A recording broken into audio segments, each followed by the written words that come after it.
Ma'am, guests don't clean rooms. The words cracked across the marble lobby so sharply that even the piano player missed a note. Celeste Arden, front office manager of the Imperial Crescent Hotel, stood rigid behind the reception desk with one manicured hand lifted like a weapon. Her red mouth had pulled into a shape too polished to be called a sneer and too mean to be mistaken for professionalism. Two bellmen froze beside a luggage cart. A honeymoon couple near the elevators turned. A businessman looked up from his phone. A housekeeper pushing fresh towels stopped so suddenly one of the folded washcloths toppled to the carpet. At the center of it all stood a small Filipino grandmother in a pale beige cardigan, sensible black shoes, and a floral dress hidden beneath an old gray shawl, silver hair pinned back. One hand resting on the handle of a housekeeping cart she had quietly taken from the service corridor, the other holding a white towel she had just used to wipe a ring of spilled tea from a side table near the sitting area. She did not flinch. Celeste gave a short, humorless laugh for the room. This is not a boarding house in the provinces. Put that down, immediately. A few guests smiled, relieved the humiliation was landing on someone else. The old woman folded the towel once, neatly. There was a spill. That is not your concern. The bellman on Celeste's right, a thin young man named Trevor, snorted under his breath. Unbelievable. Celeste heard him and grew bolder. You cannot wander into service areas, touch hotel property, and start pretending you work here. Do you understand me? Pretending. The word hung there. The grandmother's eyes moved once across the lobby, as if she were taking inventory. The chandeliers, the orchids by the concierge desk, the cracked edge of a brass luggage cart wheel no one had repaired, the name tags, the faces, the witnesses. Then she set the folded towel on top of the cart. By then, the whispers had already started. Is she confused? Maybe she thinks she's staff. Someone should take her upstairs. Near the lounge entrance, one of the actual housekeepers had gone pale. Her name was Marisol. Mid-50s, Filipina too. She had spent years apologizing for things she had not done. She knew the look on the old woman's face. Not weakness. Restraint. Marisol also knew Celeste. Everyone did. In the Imperial Crescent, humiliation had a schedule and a payroll number. It smiled for guests. It lowered its voice for wealthy patrons and sharpened it for cleaners, kitchen staff, porters, and anyone whose English arrived with an accent. Celeste never shouted at people she considered important. She only performed authority for those she believed could not strike back. And yet the old woman did not look struck. She looked still. That was what unsettled Marisol first. There had been whispers for nearly a year about the unseen owner. Not investor, not board representative, not some hotel executive. Owner. The staff traded rumors the way tired people trade hope. Some said the hotel had been quietly purchased after the former chairman's death. Some said the new owner had refused magazine profiles, industry galas, and photo shoots with champagne. Some said she had spent months visiting properties unannounced, watching everything, saying almost nothing. Some said entire executive teams in Vancouver and Seattle had disappeared after one private meeting. No one knew her face, only her pattern. She would arrive ordinary, observe everything, and when the correction came, it came all at once. Marisol had heard that story in the laundry room from a banquet server who swore his cousin worked at one of the Western properties. But that was all it was, a rumor, a worker's fantasy. Trevor rolled his eyes and stepped around the desk. Ma'am, let me help you before this gets more embarrassing. The old woman looked at him. Just looked. His hand stopped halfway to the cart. Celeste mistook the moment for surrender. Good. Finally. She pointed toward the seating area. Sit over there. We'll find out which room you wandered away from. A couple of people laughed at that, lightly. The old woman tilted her head. Wandered? Celeste's smile widened. Yes, wandered. Now the shame in the room had rhythm. Whisper, pause, smirk, stare. Marisol felt her stomach knot. She had seen this before. Old immigrants spoken to like children, aunties treated like clutter. Every polished space had its own vocabulary for contempt, but the meaning was always the same. You do not belong unless we can use you. The grandmother reached into the pocket of her cardigan. Trevor stiffened as if expecting trouble. Instead, she withdrew a pair of reading glasses, put them on, and looked directly at Celeste's name tag. Not her face. Her name tag. When she spoke, her voice was gentle enough to make everyone lean in. Celeste Arden, she said, front office manager. Celeste blinked. Yes? The grandmother gave one small nod, as if confirming something. Then she turned her gaze to Trevor. And Trevor Mills, she said. Guest services. The bellman's mouth parted. No one laughed now. From somewhere behind the front desk, a phone began to ring. No one answered it. The old woman removed her glasses, folded them, and slipped them back into her pocket. Then she placed one hand on the housekeeping cart and asked, almost softly enough to miss, "Would you like to continue?" The question landed harder than the yelling had. Celeste's expression tightened. "Excuse me?" The old woman said nothing, just watched her. And suddenly the room felt different, the air colder, the silence less passive. Even the guests seemed unsure whether they were still observing a public embarrassment or standing too close to the edge of something far more dangerous. Marisol's heartbeat thudded behind her ribs, because she knew that stillness. She had seen it once before, years ago in her own mother, when a landlord tried to throw their family out after collecting rent in cash and denying it later. Her mother had not screamed, had not cried, had not begged. She had simply looked at him until he began to unravel himself. That same look now sat quietly in this tiny grandmother's eyes. Not confusion, not shame. Measurement. Celeste straightened. She was too deep into the performance to retreat. "Security," she said, sharper now, glancing toward the concierge stand. "If this guest is having some kind of episode, I want her escorted upstairs. Now." The old woman's gaze did not move, but Marisol felt it. The entire lobby did. And for the first time that morning, Celeste Arden looked like someone who had just mistaken a lit match for a dead ember. Security did not move. That was the first fracture. Two men in dark suits stood near the concierge desk, both trained to respond quickly, both used to stepping in before situations escalated. But now they hesitated, not out of confusion, not out of fear, out of recognition. One of them, older, with a discreet earpiece, shifted his stance and lowered his gaze. The grandmother noticed. Celeste did not. "I said now," Celeste snapped, voice cracking slightly as controls slipped between her fingers. "Escort her out of the lobby. This is unacceptable." The older guard stepped forward, not toward the grandmother, toward Celeste. "Ma'am," he said carefully, "we've been instructed." "Instructed?" Celeste cut in. "By who?" The guard did not answer. He didn't have to. Because at that exact moment, the elevator doors opened with a soft chime. Heads turned. 3 people stepped out. A man in a navy suit with silver hair and a tablet pressed to his chest. A woman in a charcoal blazer, already scanning the room with clinical precision. And behind them, a younger assistant clutching a folder so tightly the edges bent under her grip. They walked with purpose, not rushed, not hesitant, certain. The navy-suited man stopped just short of the front desk and looked at the grandmother. Then he bowed his head, slight, deliberate. The air in the lobby collapsed inward. Celeste's mouth opened, closed.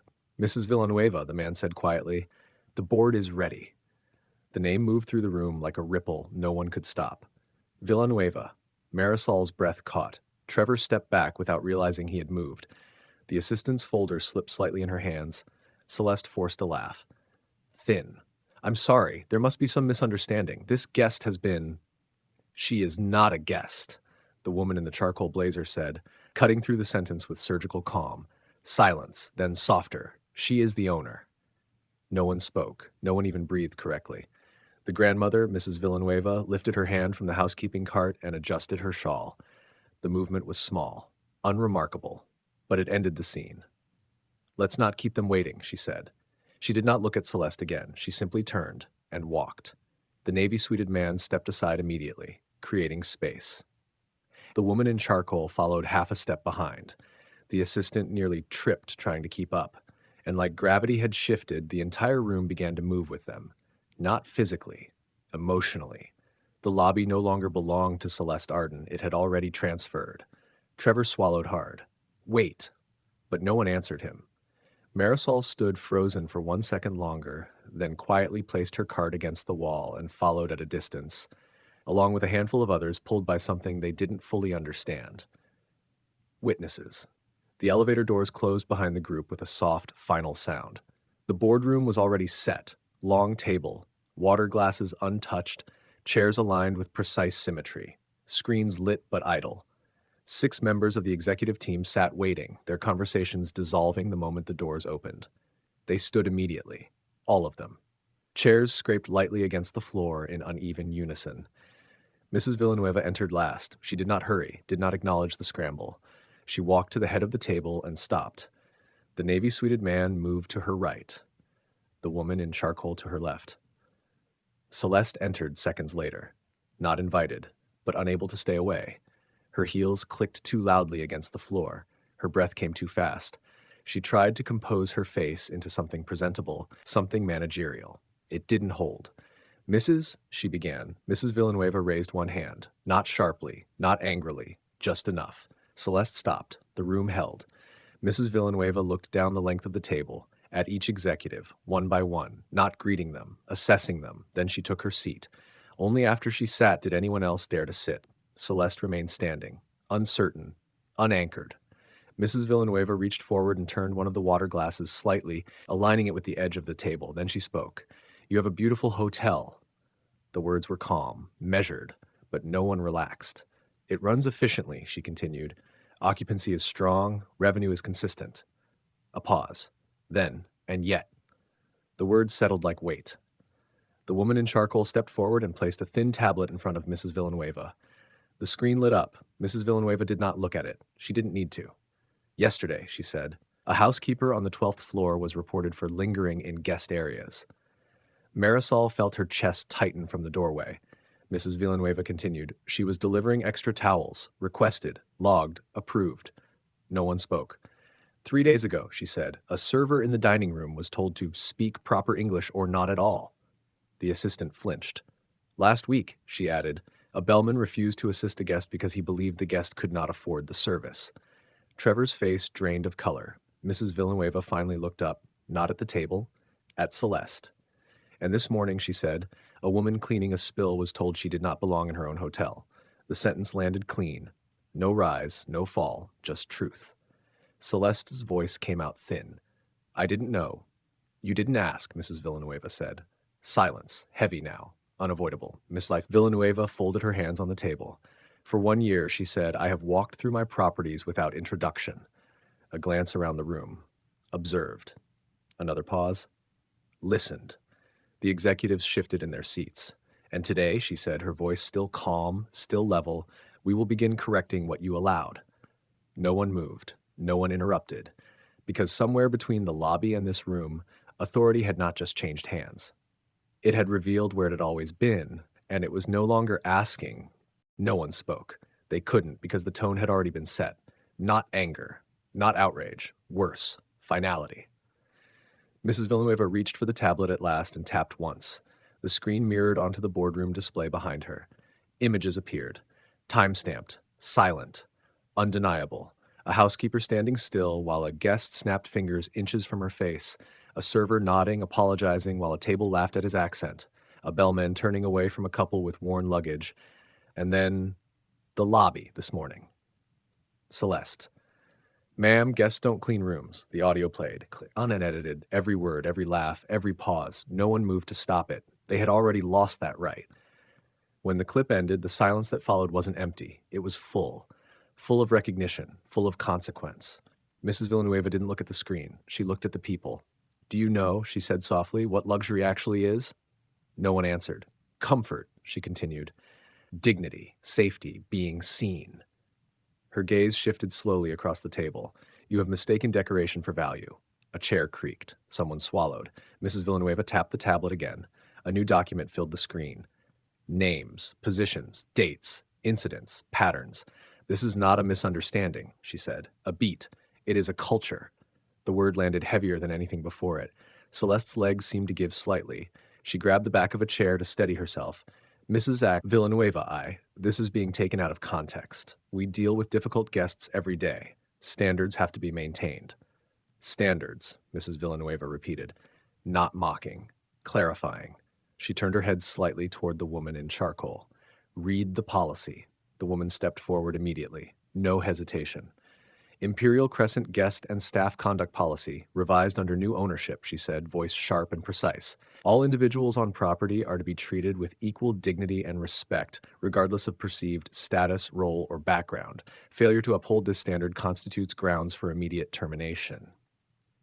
She lowered the tablet, looked at Celeste, then stepped back. Celeste's voice cracked. I've run this lobby for 5 years. 5. We've hit every target, every review. And still, Mrs. Villanueva said, cutting cleanly through her, you built a system where dignity is optional. That was the end of the argument. Not because Celeste had nothing left to say, but because nothing she said would matter anymore. Mrs. Villanueva turned to the navy-suited man. Begin. He nodded once, opened his own tablet, and spoke without emotion. Effective immediately, he said, Celeste Arden is terminated from her position as front office manager of the Imperial Crescent Hotel. The words echoed. Celeste blinked. Once, twice, as if her body hadn't caught up yet. You are also being formally reported to the National Hospitality Ethics Board, he continued, with a full record of documented conduct. A pause.